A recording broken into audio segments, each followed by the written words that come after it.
The fluorescent lights of Jin's diner hummed overhead, casting harsh shadows across Naomi Sinclair's exhausted face. Her worn sneakers squeaked against the linoleum as she approached the counter, clutching $23, everything she had left until Friday's paycheck. Outside, through the frosted December window, her 10-year-old daughter Leah waited in their beat-up Honda, breath fogging the glass. Just a burger and fries, please," Naomi's voice cracked, hating how desperate she sounded. Manager Dennis Park looked up from his phone, his lip curling as he took in her threadbare jacket, and the exhaustion etched into every line of her face. "We're closing early tonight. The sign says you're open until 11. It's barely 9:30. Dennis's laugh was cold, deliberate. "Maybe I don't feel like serving someone who looks like they crawled out of a dumpster." In the back corner booth, Jung Hoon Ki's hand stilled on his whiskey glass. The chatter around him faded. His dark eyes, usually bored and distant, sharpened with a dangerous focus as he watched the manager's cruel smile widen. Naomi's fingers trembled against the crumpled bills in her palm. She'd promised Leah dinner. Her daughter had eaten nothing but school lunch since yesterday morning, and the way Leah's face had lit up when Naomi mentioned getting real food from a restaurant, not another can of soup heated on their hot plate, made her chest ache. "Please," she whispered, hating herself for begging. "My daughter is waiting in the car. She's hungry. I have money." Dennis leaned against the counter, crossing his arms. The late-shift cook, a tired woman named Rosa, glanced up from the grill, but quickly looked away. No one challenged Dennis Park, not in this neighborhood diner his uncle owned, where he ruled like a petty tyrant over minimum-wage employees and late-night customers. "You got money?" Dennis's voice dripped with mockery. "Then maybe try McDonald's down the street. We have standards here." Naomi's jaw clenched. She wanted to scream, to throw the money in his smug face, to demand the basic human decency he clearly lacked. But she couldn't afford anger. Anger was a luxury for people who weren't one missed paycheck away from eviction. "Look at you," Dennis continued, his voice rising as if performing for an invisible audience. "Coming in here looking like that, expecting service. You people always think..." Enough. The single word cut through the diner like a blade. Jung Hoon Ki rose from his corner booth with the fluid grace of a predator. He'd been sitting there for the past hour, nursing Johnny Walker Blue Label that Dennis had reluctantly pulled from the locked cabinet, one of the few customers who knew quality when he saw it and had the money to demand it. At 6'2", with broad shoulders that filled out his tailored black coat, Hoon Ki commanded attention without trying. His dark hair was swept back, revealing sharp cheekbones and a jawline that could cut glass. But it was his eyes that made Dennis step back. Cold, calculating, absolutely devoid of mercy. The intricate phoenix tattoo wrapping around Hoon Ki's neck was partially visible above his collar, its wings seeming to flex as he moved. In certain circles of Chicago's underworld, that phoenix was as recognizable as a business card. It meant power. It meant connections that could bury a man 6 feet under without leaving a trace. "You will serve her," Hoon Ki stated, his voice carrying the weight of absolute authority. Not a request, a command. Dennis's face paled. Who do you think?" Hoon Ki moved with shocking speed, crossing the distance between them in 3 strides. He didn't touch Dennis, didn't need to. He simply existed in the same space, radiating a danger that made the temperature drop. "You will apologize to this woman." Hoon Ki's Korean-accented English was precise, controlled. "You will prepare the best meal your pathetic kitchen can manage, and you will give her whatever else she needs. Look, man, I don't know who you think you are." Hoon Ki's hand shot out, not touching Dennis but slamming palm first against the counter beside him. The sound cracked through the diner like a gunshot. Rosa dropped her spatula. The 2 other customers, college kids sharing a plate of fries, froze mid-bite. "Jung Hoon Ki," he said quietly, letting the name hang in the air. "Perhaps you've heard of me. Perhaps not. Either way, you will do as I say. Now." Recognition flickered across Dennis's face, followed by genuine terror. Everyone in Chicago's Koreatown knew that name, even if they'd never seen the face. Jung-hoon Ki controlled more than businesses. He controlled territory, loyalty, and fear. Dennis stumbled over his words. Yes, sir, right away. I'm sorry, Don't apologize to me. Hoon Ki's gaze never wavered. Apologize to her. Dennis turned to Naomi, who stood frozen, her mind struggling to process what was happening. Ma'am, I apologize. I was completely out of line. Let me get that order started for you. On the house. Naomi blinked. I have money. I can pay. Keep your money, Hoon Ki said, his voice softening fractionally as he finally looked at her directly. For a moment, their eyes met, and Naomi felt something shift in the air between them, a connection she couldn't name, didn't understand, but felt in her bones. She was beautiful, he realized with surprise, not in the polished way of the women who threw themselves at him in high-end clubs, but in a raw, authentic way that made his chest tighten unexpectedly. Her dark skin glowed under the harsh lights, exhaustion unable to dim the strength in her features. Her natural hair was pulled back in a simple ponytail, revealing the elegant line of her neck. "Thank you," Naomi managed, her voice barely above a whisper. Hoon Ki inclined his head slightly. "Your daughter, what does she like?" How did you know?" "You said she was waiting in the car." He gestured to Rosa. "Prepare a full meal. Burgers, fries, whatever comfort food you have. Make it enough for two, add dessert." Rosa nodded rapidly, already moving to fulfill the order. Hoon Ki reached into his coat and pulled out his wallet, extracting several $100 bills. He placed them on the counter. "This should cover it. The rest is a tip for Rosa, who clearly works harder than her boss deserves." Then he did something that surprised even himself. He pulled a business card from his pocket, sleek black with silver lettering, just a phone number and a name. "If you ever need help again," he said to Naomi, pressing the card into her trembling hand, "call that number." Before she could respond, Jung-hoon Ki walked out into the December night, leaving Naomi holding a business card that felt like it weighed 1,000 pounds. Naomi sat in her car, hands still shaking as Leah devoured the burger and fries. The little girl's eyes had nearly popped out of her head when Naomi emerged from the diner carrying 2 large bags, the smell of hot food making Leah bounce in her seat. "Mama, this is so good," Leah mumbled through a mouthful of fries, ketchup on her chin. "Don't talk with your mouth full, baby." But Naomi smiled, her heart swelling as she watched her daughter eat. This was all she'd wanted, to see Leah smile, to give her one good meal.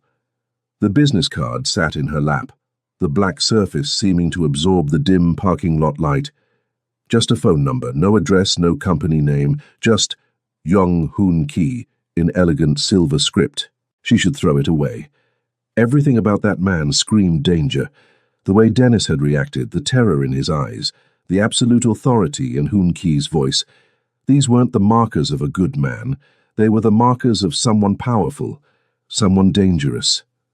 But he'd helped her when no one else would. "Mama, who was that man?" Leah asked, setting down her burger to look at Naomi with those 2 wise eyes. Her daughter had grown up fast, learned to read situations and people the way some kids learn to read books. "Just someone who was kind," Naomi said carefully. "Finish your food, baby, we need to get home." What Naomi couldn't know, was that Jung-hoon Ki sat in his own car 3 rows back, engine idling, watching them through the December darkness. He told himself he was simply ensuring they got home safely, that this was no different from the dozens of other times he'd quietly intervened when he witnessed injustice. He'd built his reputation on being ruthless, yes, but fair. He protected what was his, punished those who deserved it, and occasionally, very occasionally, helped those who couldn't help themselves. But as he watched Naomi's beat-up Honda sputter to life and pull out of the parking lot, something twisted uncomfortably in his chest, a feeling he hadn't experienced in years, not since before his father had dragged him into the family business at 16.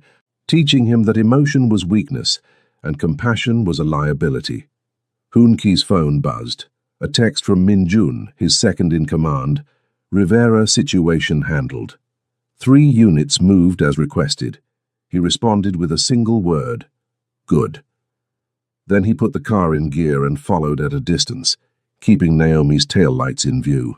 The route took them from the nicer part of Chicago's northwest side into neighborhoods where streetlights flickered and storefronts wore metal gates like armor. Naomi's car coughed and wheezed, but somehow kept moving, pulling finally into the parking lot of a rundown apartment complex on Kimball Avenue. Hoon-Ki parked across the street, watching as Naomi and Leah climbed out. The little girl clutched the takeout bag like treasure, skipping beside her mother despite the late hour. Naomi's hand stayed protectively on Leah's shoulder as they navigated the cracked sidewalk and disappeared into a ground-floor unit. Through the uncurtained window, Hoon-Ki could see into their apartment. It was barely larger than his closet. A pull-out couch, a small table, a kitchenette with a hot plate instead of a stove. But Naomi was setting out the food like it was a feast, and Leah was already pulling out paper towels to use as napkins. His phone buzzed again. Min-jun. Boss, do you need anything? It's late. Hoon-Ki stared at that window, at the image of mother and daughter sharing a simple meal with such joy, and felt something crack inside his carefully constructed walls. Run a background check, he typed. Naomi Sinclair. Lives at 3847 N Kimball Ave, Unit 2B. I want to know everything. Work, debts, threats, anyone who might be causing problems. On it. Should I ask why? No, he should leave. This wasn't his business. This woman and her child were nothing to him. He'd played the hero for one night. That should be enough. But Jung Hoon-Ki didn't leave. He sat in his Mercedes, engine running for warmth, and watched that window until the lights went out at midnight. The next morning, Min-jun delivered a folder to Hoon-Ki's office at the Korean import business that fronted their real operations. Hoon-Ki flipped it open, his jaw tightening with each page. Naomi Sinclair, age 32. Single mother, worked 2 jobs, morning shift at a medical supply warehouse, evening cleaning office buildings. Behind on rent by 3 months, threatened with eviction. Her daughter Leah attended underfunded public school but maintained straight A's. No family support. Naomi's mother had passed 2 years ago, and Leah's father had never been in the picture. The most concerning detail came on the last page. Naomi's landlord, Victor Petrov, had a reputation. He ran a building full of vulnerable tenants and was known for collecting when they couldn't pay rent in cash. 3 women in that building had disappeared into Chicago's trafficking networks in the past year. Hoon-Ki's hands clenched around the folder. Min-jun, his second-in-command, appeared in the doorway. Boss? Victor Petrov. I want to know every business he runs, every debt he owes, every weakness he has. Hoon-Ki's voice was ice. And I want someone watching Unit 2B, 24 hours. If Petrov or anyone associated with him approaches that apartment, I want to know immediately. Min-jun's eyebrows rose fractionally, the only sign of his surprise. Understood. Should I ask? You never ask, Hoon-Ki interrupted. You just do. After Min-jun left, Hoon-Ki turned to the window of his office, looking out over Chicago's skyline. He was making a mistake. He knew it. Getting involved with civilians, especially vulnerable ones, only created complications. But when he closed his eyes, he saw Naomi's face in that diner. The desperation, the dignity despite humiliation, the love for her daughter that made her swallow her pride and beg. And he knew, with absolute certainty, that he couldn't walk away. 3 days later, Naomi found an envelope slipped under her door. She'd just gotten home from her warehouse shift, every muscle aching, looking forward to the precious 2 hours she had before her cleaning job started. Leah was at her friend Jasmine's apartment upstairs, doing homework and enjoying the stability of a household with 2 parents and regular meals. Naomi bent to pick up the envelope, her stomach dropping when she saw the landlord's name in the return address. Another eviction notice, Another impossible demand. But when she opened it, her breath caught. The eviction notice was there, marked paid in full with today's date. 3 months of back rent, plus next month's payment, all settled. At the bottom, a handwritten note from the property management company. Account current. No further action required. Naomi's hands trembled as she stared at the paper. This was impossible. She hadn't paid anything. She barely had enough for groceries, let alone 4 months of rent totaling nearly $5,000. Her eyes fell on the business card, still tucked in her wallet where she'd kept it against all logic. No, he couldn't have. Why would he? She grabbed her phone, fingers hovering over the number on the card. She shouldn't call. This kind of help came with strings, everyone knew that. Men like Jung Hoon Ki didn't give without expecting something in return. But she had to know. The phone rang once before a deep voice answered. Ms. Sinclair. Not a question. He knew it was her, had probably been waiting for her call. How did you... She stopped, rephrased. My rent. Did you pay my rent? Silence stretched between them. Naomi could hear city sounds in the background. Traffic, voices, the distant wail of a siren. Your landlord, Hoon Ki said finally, his voice measured, had some outstanding debts. We came to an arrangement. Your rental situation was part of that arrangement. I can't accept this. But even as she said it, Naomi felt the weight of survival pressing down. 3 months of breathing room. Leah staying in the same school, in the same neighborhood. Not having to choose between food and a roof over their heads. It's already done. A pause. I asked for nothing in return, Ms. Sinclair. I'm asking for nothing now. Consider it an investment in fairness. Nothing's free. Naomi's voice hardened with experience. There's always a price. Perhaps. She could hear something in his tone. Not amusement exactly, but acknowledgement. But sometimes the price is simply allowing someone to help. Can you accept that? Naomi pressed her palm against her forehead, feeling a headache building. Why? Why would you help me? You don't know me. You don't owe me anything. Another long pause. When Hoon Ki spoke again, his voice was quieter, almost vulnerable. My mother cleaned office buildings. 3 jobs, 16-hour days, trying to support me after my father died. He stopped as if surprised by his own words. I remember what her hands looked like, what her face looked like when she thought I wasn't watching. So when I see a mother working herself to death to feed her child while men like Dennis Park mock her for it, I act. Naomi's throat tightened.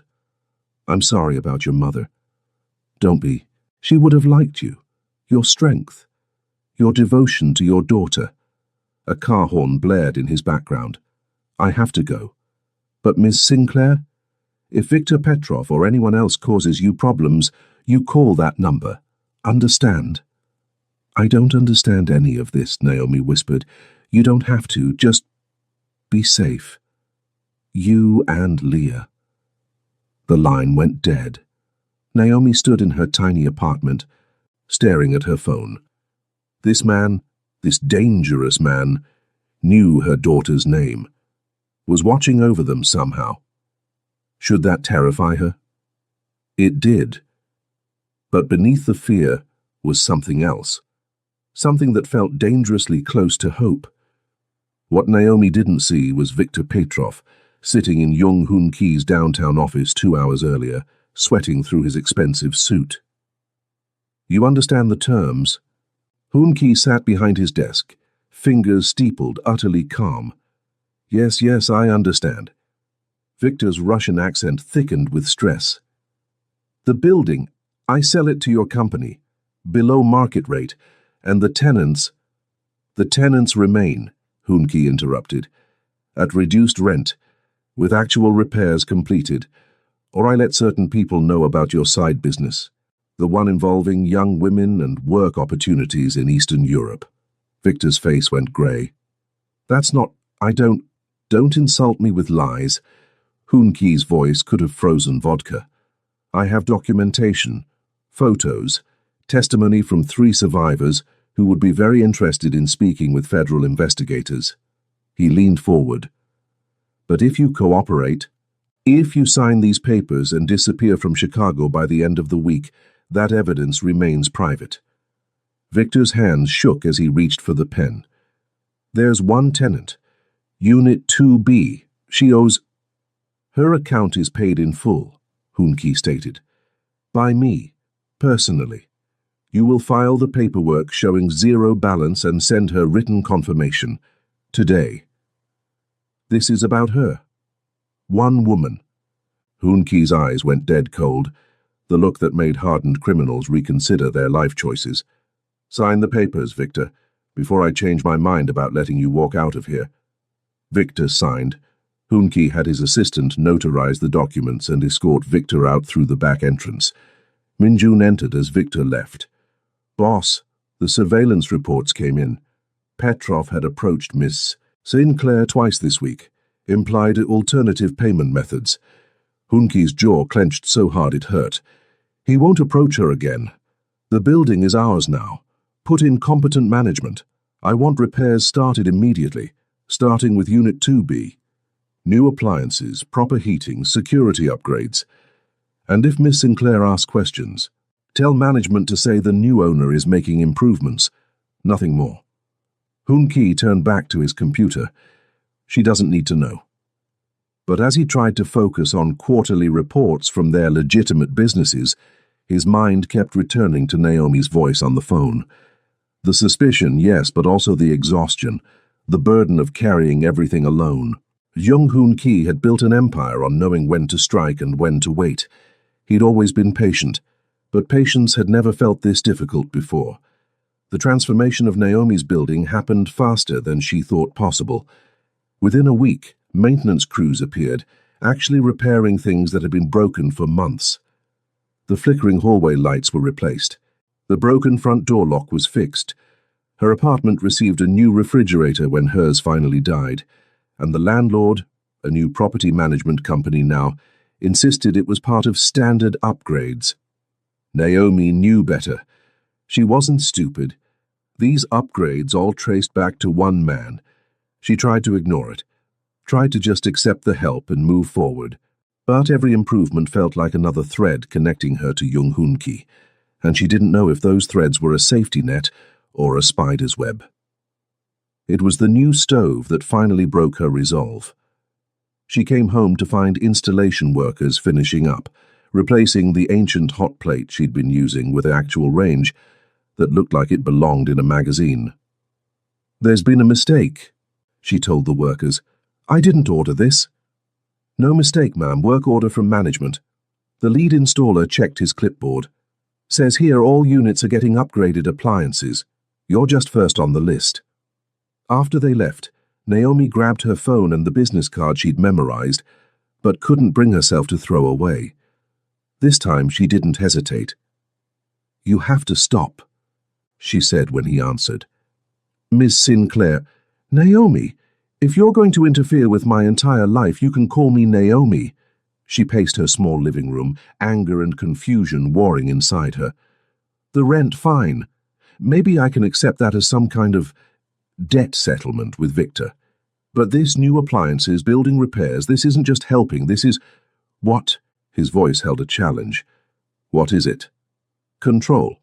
The word came out sharp. "This is you controlling my life, making decisions for me, and I didn't survive the last 10 years by letting men make my decisions." Silence. Naomi heard him exhale slowly. When he spoke again, his voice was different, raw in a way she hadn't heard before. "You're right. I apologize." A pause. "I'm not accustomed to asking permission. In my world, I see a problem, I fix it. But you're not a problem to be fixed. You're a person, a strong person who deserves to make her own choices." Naomi's anger deflated slightly. She hadn't expected that. The acknowledgement, the actual apology. "Then why?" she asked, softer now. "Why do you care so much?" "I told you. My mother..." "No." Naomi cut him off. It's more than that. You didn't just pay some bills, you bought an entire building. You're watching over us. Why? The silence stretched so long she thought he might not answer. When he did, his voice was barely above a whisper. I don't know. 3 words that sounded like they cost him everything. I've spent 20 years building walls, Naomi, becoming exactly what my father trained me to be. Ruthless, efficient, untouchable. And then I saw you in that diner, fighting for your daughter with nothing but dignity and love, and something in those walls cracked. Naomi's breath caught. Her hand pressed against her chest, feeling her heart race. That scares the hell out of me, Hoonki continued. Because caring about people makes you weak in my world. It makes you a target. But I can't seem to stop. Can't stop thinking about you, about Leah, about whether you're safe, whether you're eating, whether some predator like Petrov is circling. Hoonki.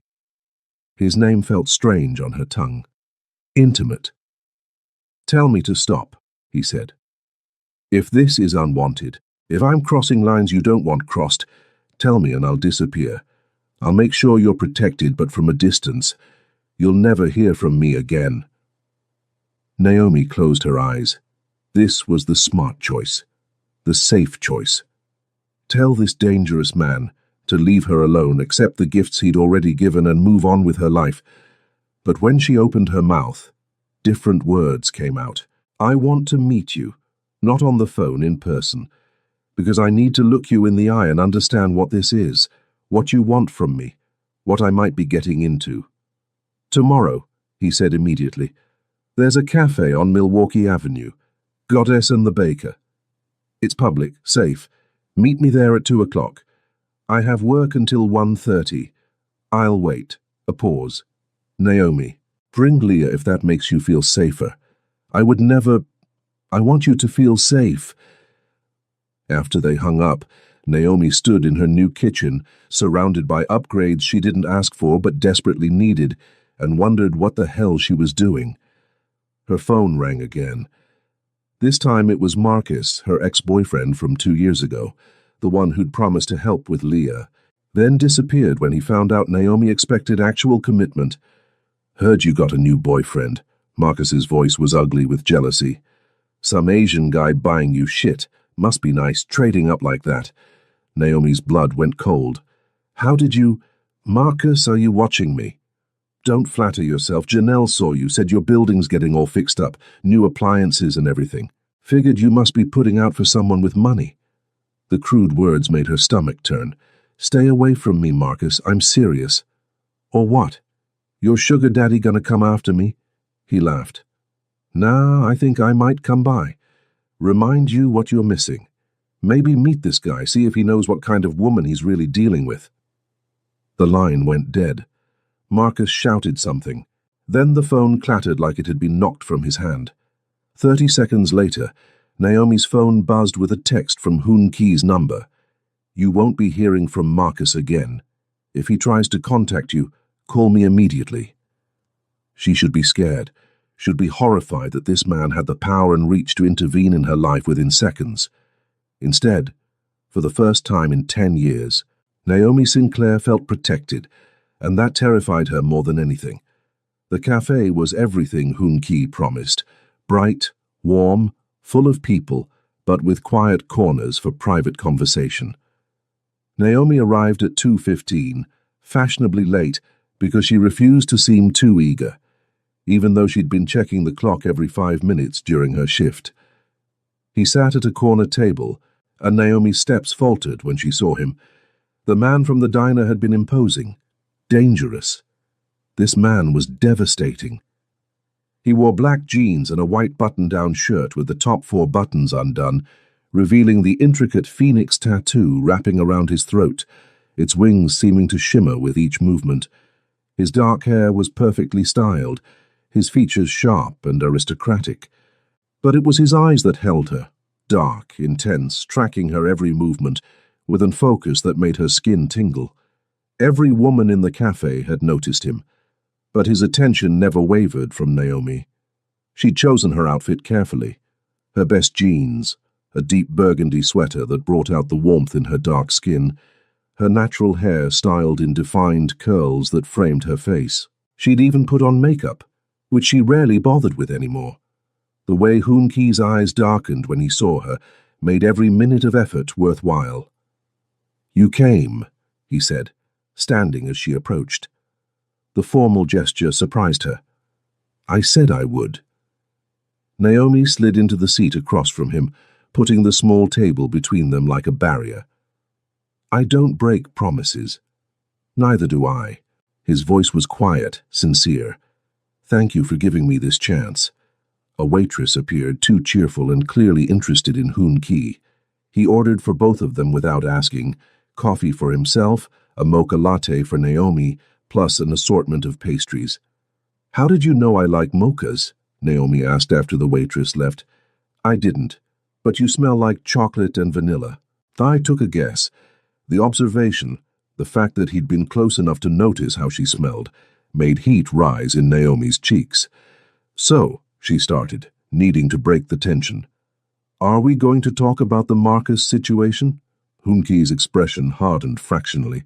"What do you want to know? What did you do to him?" "I had a conversation with him. Explained that contacting you again would be unwise." At her skeptical look, he added, "I didn't hurt him. I simply made it clear that you're under my protection now, and crossing that line would have consequences he'd prefer to avoid." "Your protection?" Naomi tested the words. "That's what this is?" "That's part of it." Hoon-Ki leaned forward, his hands flat on the table. "But let me be clear about something, Naomi. I'm not a good man. I run an organization that operates in shadows. I make decisions that would horrify most people. I've done things I can't take back, things I don't regret, because they were necessary." "Then why are you telling me this?" "Because I won't lie to you, ever." His eyes held hers. "You deserve to know exactly what I am before you decide if you want me in your life. I'm dangerous. Being close to me puts you at risk. Anyone who knows you matter to me will see you as a potential weakness, a way to get to me." Naomi's mouth went dry. "That's supposed to make me feel better." "No. It's supposed to give you the truth." He paused as their drinks arrived. "But here's the rest of the truth. I'm drawn to you in a way I don't fully understand. Your strength, your dedication to Leah, the way you refuse to break even when the world is crushing you. You make me want to be something better than what I am." "I can't make you better," Naomi said quietly. "I can barely keep my own life together." "You're doing more than that. You're raising an incredible daughter on your own. You're surviving against odds that would break most people. You're maintaining your dignity and your values when it would be so easy to compromise them." Hoon-Ki's voice dropped lower. "You don't need to make me better. You already inspire me to try." Naomi's hands trembled around her cup. This man, this dangerous, powerful man, was looking at her like she hung the moon, like she was something precious worth protecting. It had been so long since anyone looked at her that way. "I'm scared," she admitted. "Not of you, of this, of what it might mean." "Good." Hoon-Ki reached across the table, his hand hovering near hers but not touching, asking permission. "You should be scared. This isn't simple. It won't be easy, but Naomi, I swear to you, I will never hurt you, I will never control you, I will protect you and Leah with everything I have, but I will never cage you. Your choices remain yours." Naomi looked at his outstretched hand. This was the moment, the choice that would change everything. She thought of Leah, home with Jasmine's family, happy and fed and safe for the first time in months. She thought of the new stove, the paid rent, the security of knowing Marcus wouldn't come back. She thought of the loneliness that had been her constant companion since Leah's father left, the exhaustion of carrying everything alone. And she thought of this man who'd stepped out of the shadows to defend her when no one else would. Naomi placed her hand in his. Hoon-Ki's fingers closed around hers, warm, strong, careful. He brought her hand to his lips, pressing a kiss to her knuckles that sent electricity racing up her arm. "Whatever this is," Naomi whispered, "we do it honestly. No more surprises, no more decisions made for me. Deal. His thumb stroked across her skin. Partners. In whatever this becomes. Outside, snow began to fall across Chicago, soft and clean, covering the city in white. Inside the cafe, Naomi Sinclair and Jung-Hoon Ki sat together, hands joined across the table, beginning something neither of them fully understood, but both were willing to risk everything to explore. The Korean Mafia boss had finally found something worth more than power. And the single mother had finally found someone who saw her as more than her struggles. Together they were about to discover that the most dangerous thing in the world wasn't bullets or betrayal. It was hope. Leah's laughter echoed through Hoon Ki's penthouse as she chased his Jindo dog around the living room. The white dog, named Bora, which meant purple in Korean, and made Leah giggle every time, was Hoon Ki's gift for Leah's 11th birthday last month. Naomi stood at the floor-to-ceiling windows, watching the Chicago sunset paint the sky in oranges and purples. Behind her, she felt more than heard Hoon Ki approach, his arms sliding around her waist, pulling her back against his chest. Happy, he murmured against her hair. Terrified, Naomi admitted. Every day I wake up thinking this might be the day it all falls apart. It won't. His arms tightened. I won't let it. They'd been together 6 months now, officially, publicly, despite the raised eyebrows and whispered speculation. Naomi still worked, though Hoon Ki had helped her find a single better-paying job that gave her actual work-life balance. She still lived in her apartment, though she spent most nights here in his space, in his arms.